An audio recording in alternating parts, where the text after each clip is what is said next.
There's a version of you that exists right now, in this very second, that you've never actually met. A version that is so much stronger, more resilient, and more capable than you've ever allowed yourself to believe. And look, this isn't some fantasy. This is your birthright, but it's buried under all these layers of doubt and hesitation. So today, we're not just going to talk about that potential. We are going to map out the journey to go and get it back. We're going to explore what it really takes to step out of the stands and into the arena of your own life, to finally begin the ascent. Let's get started. And that's really the core truth we're starting with today. Your limits, the ones you think are so real, they're not a wall, they're just a fog of forgetfulness. That incredible power that forged you, the resilience that got you this far, it hasn't gone anywhere. It's just been kind of drowned out by the noise of everyday life, by the little compromises you've made, and by the stories you've started to accept as fact. It's time to remember. And really, this is the only question that matters. It's not can you, it's will you. Because this whole journey, it isn't about finding something new to add to yourself, it's about excavating what's already there. This is a direct challenge to you, to stop just talking about being your best and to start actually exploring a depth inside you that has no measurement, a capacity that has no ceiling. Okay, now what's so interesting here is the contrast. It's stark. On one side, you have the fabricated story, you know the one. It's that cozy narrative we build out of excuses like, oh, I'm not ready yet, or I just don't have the right resources, or, that's just not for someone like me. But then you look at the other side, your true capacity. And it's like an infinite well, a reservoir of potential you could draw from your entire life, and you would never ever see the bottom. The truth is, you have no idea what giving it your all actually means because you've just never been thirsty enough to draw that deeply from your own well. So the big question is, how do you learn to draw from that well? How do you access all that depth? Well, the answer is kind of paradoxical. You're not going to find it in comfort. You're not going to find it when things are easy. You find it in adversity. And this brings us to probably the most important mental shift of this whole journey. Seeing struggle not as some obstacle to run away from, but as the very tool that digs that well deeper. This thought from C.S. Lewis it captures it perfectly, doesn't it? We pray for the storm to pass. We beg for the challenge to just be taken away, but what if the storm is the answer to the prayer? What if that exact difficulty you're facing right now is the training ground for the strength you've been asking for? See, the universe doesn't just hand you strength, it gives you opportunities to be strong. And that leads us to this really powerful concept of productive pain. Now, this isn't about suffering for no reason. It's a strategic reframing. It's about seeing misfortune as an absolutely essential catalyst for your growth. I mean, think about it. A muscle has to be torn down to grow stronger. A bone needs to be stressed to become denser. In the exact same way, your character is forged in the fires of adversity. It teaches us that real substance, real grit, it isn't found by avoiding the pain of the journey. It's found precisely because of it. Okay, so how do we actually make this mental shift when things get tough? It really comes down to a 3-step discipline. First, you just acknowledge the storm. You stop fighting the reality that it's here. It's raining. Okay. Second, you have to consciously change the question you're asking. You shift from that victim's plea of, why is this happening to me, to the victor's question, what is this here to teach me? And third, you actively seek the strength within it. You start looking for the lesson, the opportunity, the hidden value inside the difficulty itself. So once you understand that struggle is the way, that brings us to the how. Because real transformation, the kind that actually lasts, it doesn't happen on a big stage under bright lights. It's not forged when everyone is standing there cheering you on. No, it's forged in the quiet, desolate, and difficult moments when absolutely no one is watching. The middle. Yeah, It's not the excitement of starting something new. It's not the glory of crossing the finish line. It's that long, grueling, monotonous stretch right in between. That's the valley of despair. It's where all that initial motivation has completely faded, where being tired is your new normal, and where that little voice of doubt starts whispering louder and louder. But here's the ultimate truth. That is the proving ground. Like Admiral William McRaven said, at your darkest moments, you must be your very best. The middle, that is your darkest moment. It's where your resolve gets tested, and it either shatters or it gets forged into something that is absolutely unbreakable. This is where your character is revealed. This is where your destiny is decided. So how in the world do you navigate the middle? You let go of any thought of the finish line. You completely abandon the idea of the summit. You win by shrinking your focus down to the only thing you can actually control, this immediate moment. The chaos of the whole journey is tamed by an obsessive, relentless focus on the very next action. Just one more rep, one more minute, one more breath. That's it. That's the whole game. This reminds me of the legendary and honestly cautionary tale of Florence Chadwick. Back in 1952, she tried to swim 26 miles from Catalina Island to the California coast. Can you imagine? She swam for over 15 agonizing hours, but then this thick, disorienting fog rolled in, and she couldn't see the coastline at all. She was exhausted, she couldn't see her goal, and she gave up. She was less than 1 mile from the shore. Her story holds such a powerful lesson for all of us. There are going to be times in your life when the fog is so thick you cannot see where you're going. And in those moments, the goal is not to see the shore. The goal is just to have the courage to light your own lantern, to focus only on the next stroke, the next step, the next breath. That little circle of light is always enough for what's immediately in front of you. You have to trust the process, not the destination. In that courage, that willingness to light your lantern in the dark and take the next step without seeing the whole path, well, it comes with a cost. Which brings us to our next big principle, the price of greatness. Every single meaningful accomplishment in human history has been paid for in advance through conscious, deliberate sacrifice. Just consider the two paths we have here. There's the path of hesitation. That's the path of always waiting for the perfect moment, waiting for more information, waiting for some guarantee that's never gonna come. And you know what that path is paved with? The quiet regret of inaction. But the path of courage, that's different.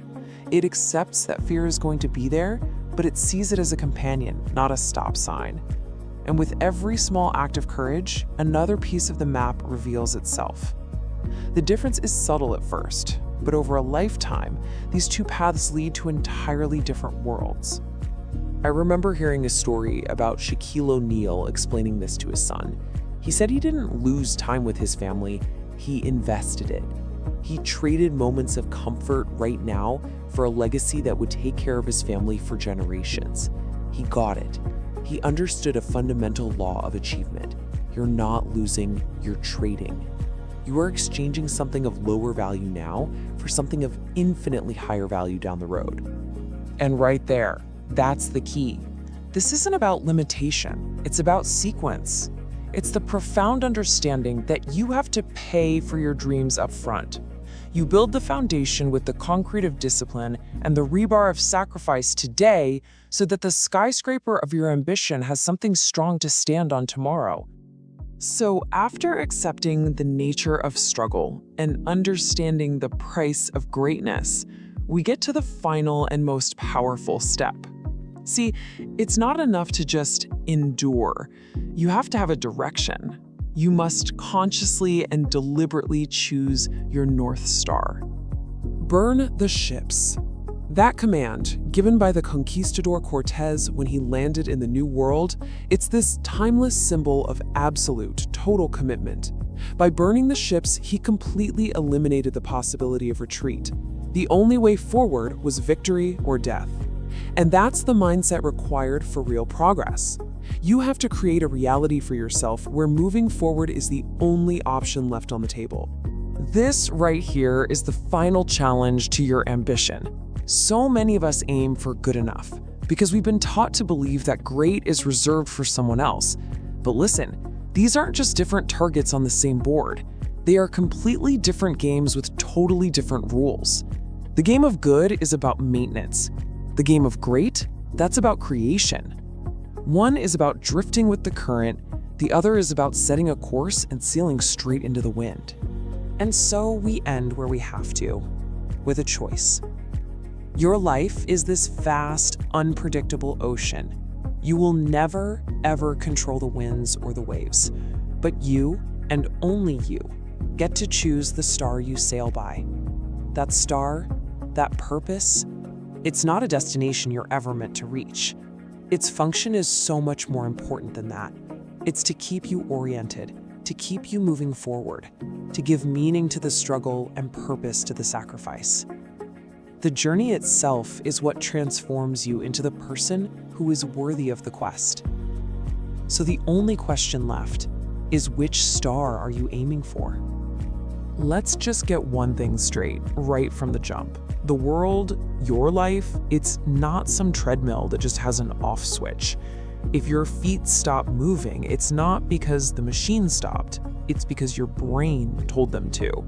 You know, the biggest battles you will ever fight, the most incredible victories you'll ever win, and yeah, the most crushing losses you'll ever have to deal with, it's all happening right here, between your ears. So let's dive into this masterclass on how to become the architect of your own world. This sentence right here, this is the bedrock of everything we're about to talk about. And it's a pretty radical idea if you think about it, because we're taught to see defeat as something that happens to us, you know, like a notice we get in the mail. But what if that's all wrong? What if, as long as you're still breathing, defeat is never a condition, but it's always a choice? And I mean, really, I want you to sit with that for a second. What does it actually mean for you to lose? Is it just a score on a board, an event that happens, or is it something way deeper than that? Is it that moment you just stop looking for another way? The moment you decide that whatever it takes to win is just too high a price to pay? That question, that's our way in. That's how we start to understand the power we actually have. So for the next little while, we're going on a journey together, a real transformation. First, we're going to tear down and really understand the psychology of defeat. Then we'll get into how you can literally author your own reality. We're going to uncover the potential you didn't even know you had, learn the discipline of trusting yourself, see how strength is literally forged in fire. And finally, we'll talk about how this is all your story and you're the one holding the pen. All right, let's jump in.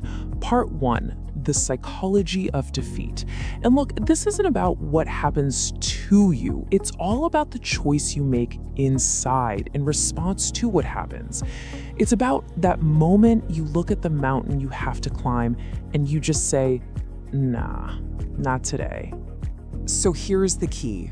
Defeat is an active decision.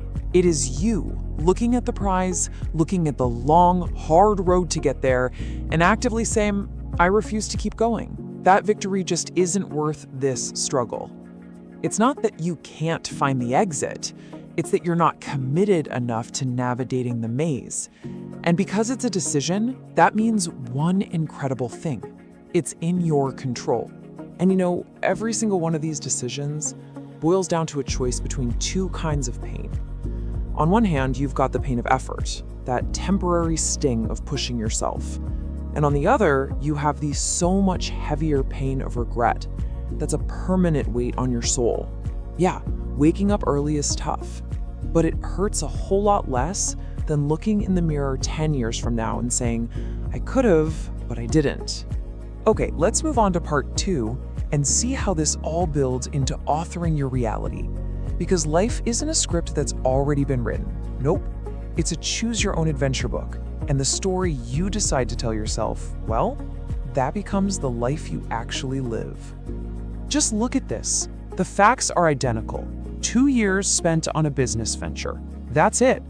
But the story we tell ourselves about those facts, that changes everything.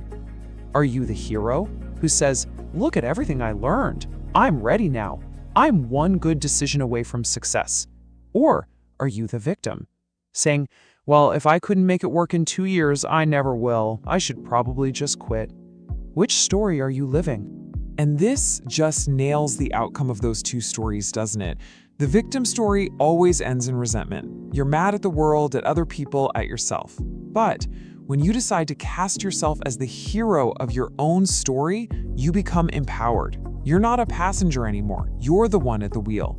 And the role you're playing, that's your choice to change at any moment. And this is why that choice of role is so critical. Your identity is literally the blueprint for your actions. Think about it. If you believe you're a smoker who's trying to quit, you're gonna go right back to it the second things get hard. But if you truly believe you are a non-smoker, well, the choice is already made, isn't it? If you believe you're the kind of person who always finds a way, you will. How you see yourself determines how you act, and how you act shapes your entire world. Which leads us perfectly into part 3, the untapped potential within. Because if our identity shapes what we do, what happens when we choose an identity that's way smaller than what we're actually capable of? Well, we create this huge gap between what we're doing and what we could be doing. I heard this quote from Jim Rohn once, and it completely changed how I see things. A tree doesn't stop growing because it's kind of tired. It reaches for every last inch of its potential. But humans, we've been given what he calls the dignity of choice. We can choose to be everything we can be, or we can choose to be less. We're the only life form in existence that can willingly underachieve. Imagine this for a second. You're on a rowing machine and you hit a number you think is your absolute limit. You're done. But then, what if someone put a gun to your head and said you had to go 15% faster on the next sprint or else? You do it. You would find a way. Your body has another gear. The lesson here is so clear. Your perceived limits are usually just that, perceptions. There is always more in the tank, and that's the real question, isn't it? Forget the goals and the metrics for a second. Aren't you just curious? Don't you want to know what that ceiling actually feels like? What that space where your true excellence lives even looks like? Just being curious about that alone can be the fuel you need to start finding out. Okay, so you've decided you want to find out. You're going to explore your potential. But how do you stay on your own path? That brings us to part 4, the discipline of self-trust. This is all about navigating the constant noise of the world, that pressure to compare yourself, and the temptation to ditch your own game plan. This story about an axe-throwing game is just a perfect metaphor for life. So the strategy was simple. Aim for the bullseye, rack up consistent, solid points. Game on. But then, a friend hits one of those high-risk, high-reward blue dots on the edge of the board. And just like that, the solid winning strategy goes right out the window. It's abandoned to chase someone else's lucky shot, leading to miss after miss after miss. The lesson? A win was right there for the taking, if I had just trusted my own game. So here's the question you gotta ask yourself. Where in your life are you getting pulled out of your lane? Where are you throwing away a consistent, winning strategy because you see someone else's highlight reel on social media? Don't let the loudest voices or the shiniest objects distract you from what you know is the right path for you. You have to win your race. But look, your race is gonna have challenges. There will be setbacks, I guarantee it. And that brings us to part 5, strength forged in adversity. This is about completely reframing hardship, not as something to run from, but as the very ingredient you need for growth and meaning. You know, the ancient Stoics had this incredible concept for this, amor fati. It means a love of one's fate. And it's not just about tolerating what happens to you, it's about loving it. A guy like the Roman Emperor Marcus Aurelius, who dealt with plagues, wars, betrayal, immense personal loss, he wrote about this all the time. He saw every obstacle not as something blocking his path, but as the new path forward. It was a necessary part of the journey. And this right here is such a powerful modern way to think about that idea. Stephen Colbert was once asked if he really believed that, and his answer was, yes, it's a gift to exist, and with existence comes suffering. This is the realization that the very things we wished had never happened, the business that failed, the heartbreak, those are often the source of our deepest gratitude and our greatest strengths later on. That failed business taught you the resilience that makes the next one a home run. So here is a wild, counterintuitive truth. You were made to break. Trying to be perfect is just a defense mechanism. It's just fear. Real beauty, real strength is built from being torn down and put back together, stronger. It's in our cracks that the light gets in. You cannot get stronger without resistance, and you can't be reborn without first becoming ashes. Which brings us to our final section, Part 6, Your Story to Write. We've talked about your mindset, your potential, and how to handle adversity. Now, we put it all together. This is about finding the resolve to pick up the pen and start writing your next chapter, starting right now. Jim Rohn pointed out 4 emotions that can change your entire life, but it all starts with one that seems negative: disgust. He tells the story about being totally broke and having to lie to a little Girl Scout selling cookies because he didn't have $1 to his name. And after he closed the door, he was just filled with this profound disgust for his situation. He said to himself, I have had it. That moment, that feeling of enough is enough, that might not be the day it all ends, but it is always the day it begins. That's the spark. And in the end, this is what it all comes down to. Time. It's the one thing you can never get back. You can look at that clock ticking down as a reason to play it safe, to not take risks, or you can see it as the ultimate reason to go for it, to explore, to build something incredible. Don't let what could go wrong cheat you out of everything that can go right. You're the author. The only real tragedy is refusing to pick up your pen and open the book. Go write your story. Long before the sun comes up, way before anyone else is watching, there's a battle being fought. It's the one battle that really determines everything that comes after, and yet no one else can even see it. Today, we're going straight into that fight, the one that truly matters, the battle inside you. You know, this was the belief of a young Spartan out there training alone in the dark, and it's the absolute core of what we're digging into today. See, the biggest conflicts you'll ever face, they're not against some other team or competitor you can see. No, they are waged against an opponent that is completely and utterly invisible. All right, so let's put a name to this opponent. This enemy doesn't carry a sword. It doesn't have a shield. It's something much, much closer. And because of that, it's so much more dangerous. It lives inside of us, and it fights its war in total silence. And there it is. It's that voice of hesitation, that magnetic pullback to comfort. It's that little whisper in your ear that says, the conditions aren't quite right, or you can always start tomorrow. This is the real resistance. This is the enemy you have to conquer in the quiet of your own mind, long before any real-world challenge ever shows up. And that young Spartan, he got this. While everyone else was asleep, he was forging himself in discipline. Every single rep was a blow against doubt. Every drop of sweat was a small victory over the desire for comfort. He knew a fundamental truth of the universe. What you do in the dark, in those moments nobody sees, that is what determines what you win in the light. Okay, so once you've identified this invisible enemy, something incredible happens. You start to realize that you hold all the power. The battle might be internal, sure, but you are the commander of that battlefield. You are the architect of your own reality. Now, check this out, because this is where things get really interesting. You've got 2 simple words here. Tomorrow. Well, tomorrow is a perfect illusion, isn't it? It's this beautiful, perfect box where we store all the dreams we're too scared to start. But today? Well, today is all about imperfect action. It's the raw commitment to just begin, right now, knowing that everything valuable, everything great starts out messy and imperfect. And this is where your power of choice comes in. Look, life is going to hand you chaos. It's going to give you setbacks and adversity. Those are the pieces. You don't control them.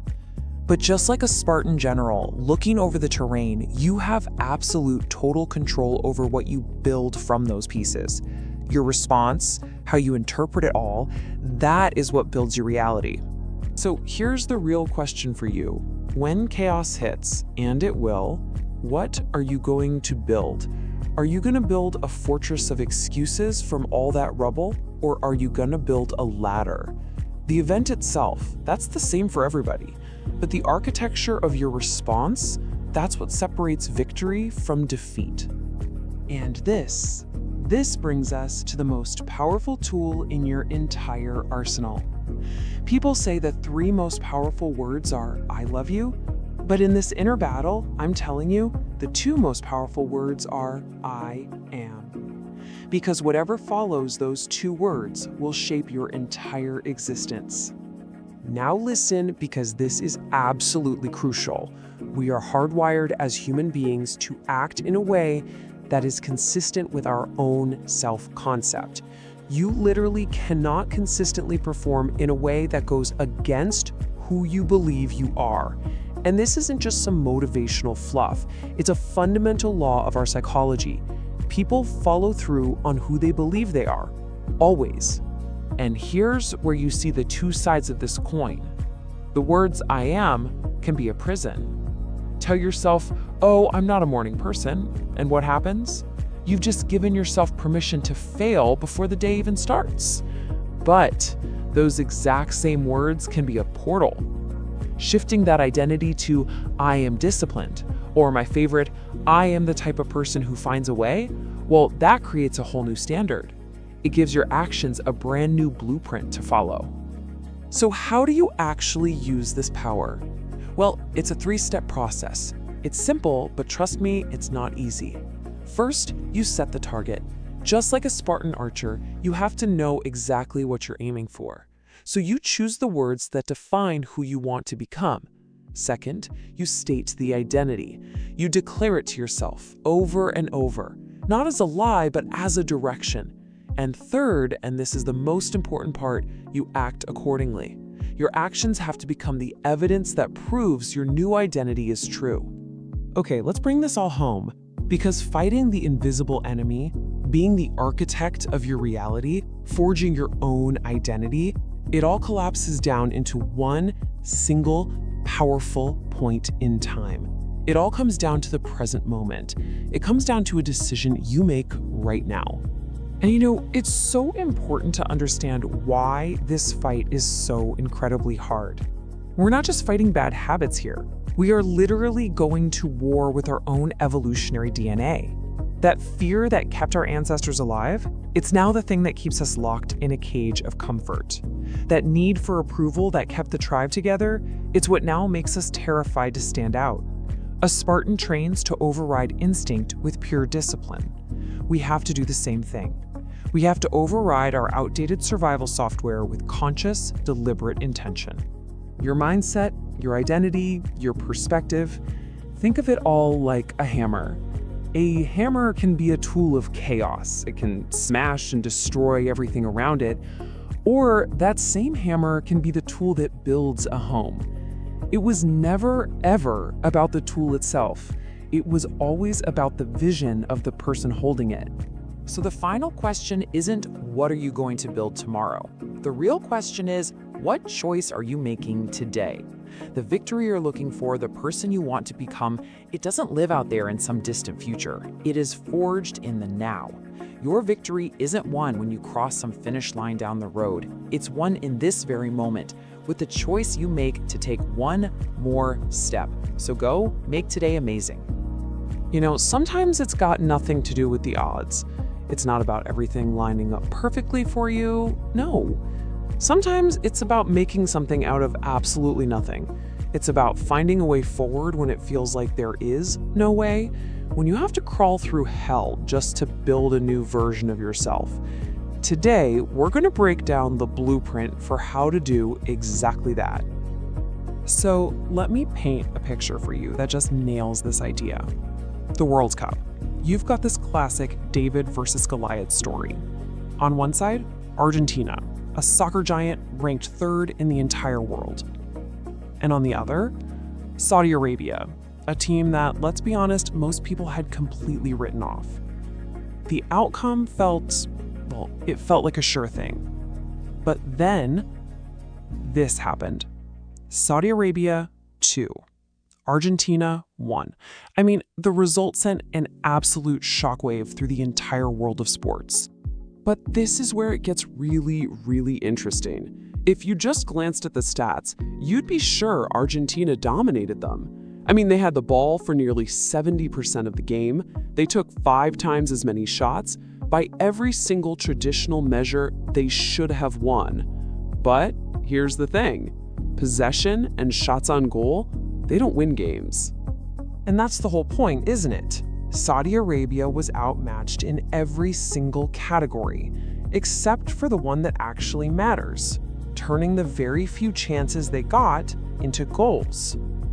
It's such a powerful reminder that life is often going to feel like it's got you on the ropes, like all the odds are stacked against you.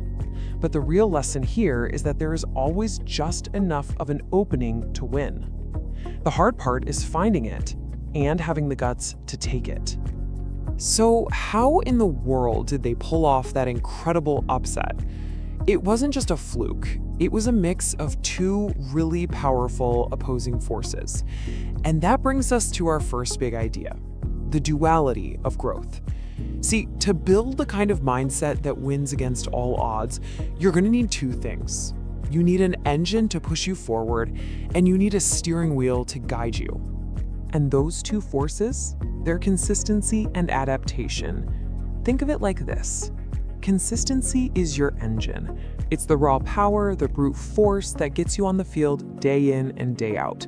It's the price you have to pay just to be in the game. But look, just having a huge engine isn't enough, right? Adaptation, well, that's your steering wheel. That's the intelligence, the finesse that lets you read the road ahead and make those tiny, crucial adjustments that actually let you win the race. All right, let's talk about consistency first, because it's the bedrock of everything.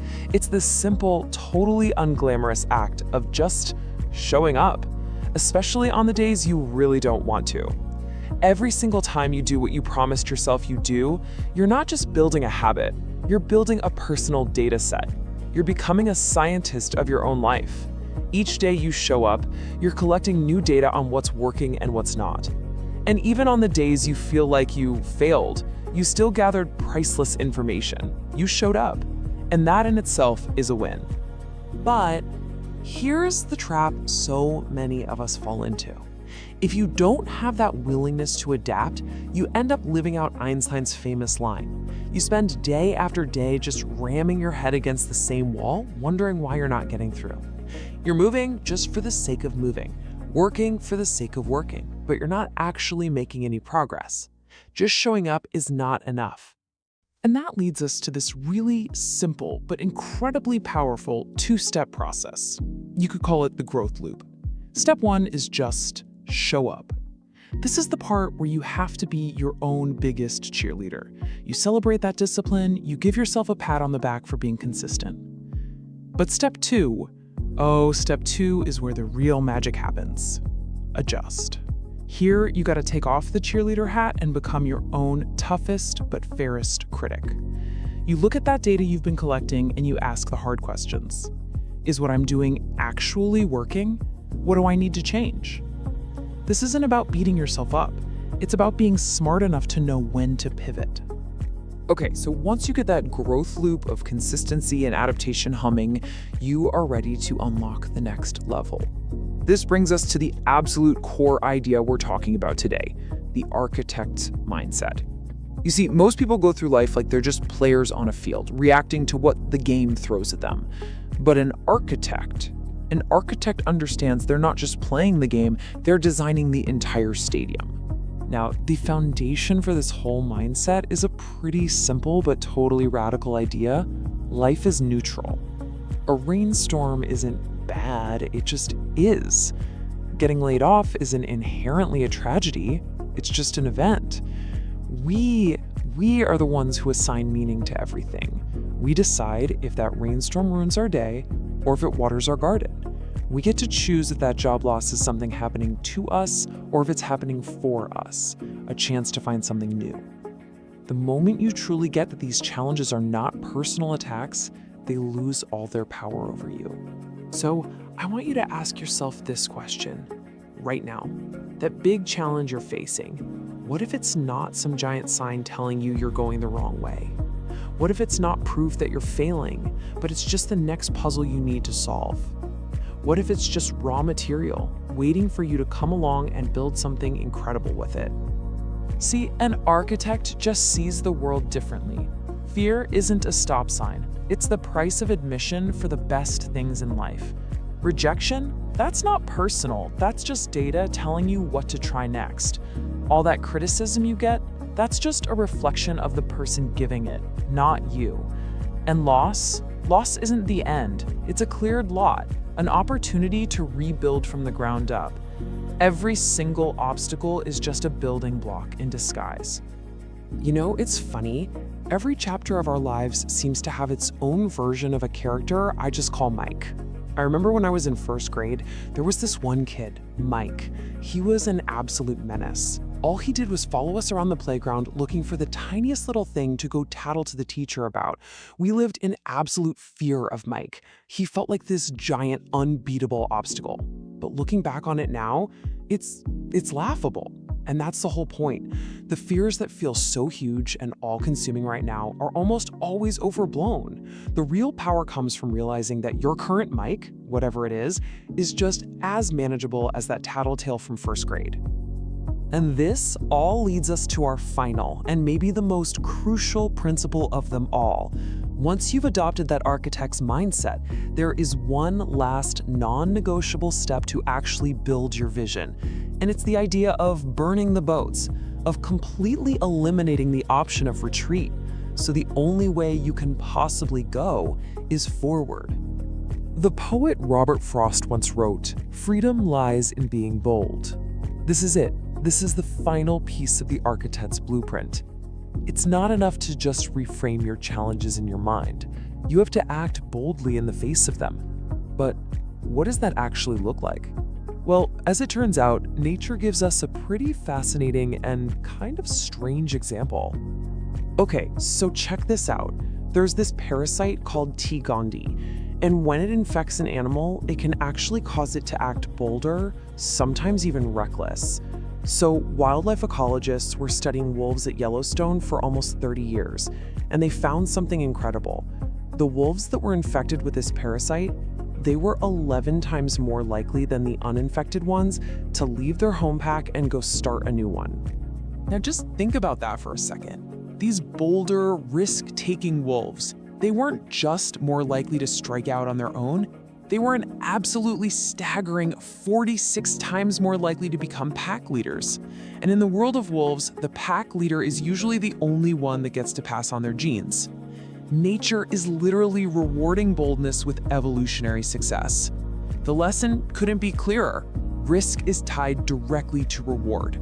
So here's what this all boils down to. The path forward for you is going to be hard, and your brain, because it's wired for survival, is constantly going to be tempting you with the off-ramp, the easy way out, back to comfort, back to safety. It will always offer you an escape hatch, and that is precisely why the boats must be burned. The back door has to be locked. The old chapter needs to be slammed shut. You simply cannot negotiate with the part of you that wants to retreat. There is only one direction, and that direction is forward. Life provides the components. The challenges we face, they're not personal attacks. They're just the raw material. You are the architect. You get to decide what it all becomes. Too many times we just close our eyes and we walk right past the opportunities life gives us. But everything you need, Everything you need to build the life you've dreamed of is right here, right now. So the only question left to ask is this: the blueprint is yours. What will you build?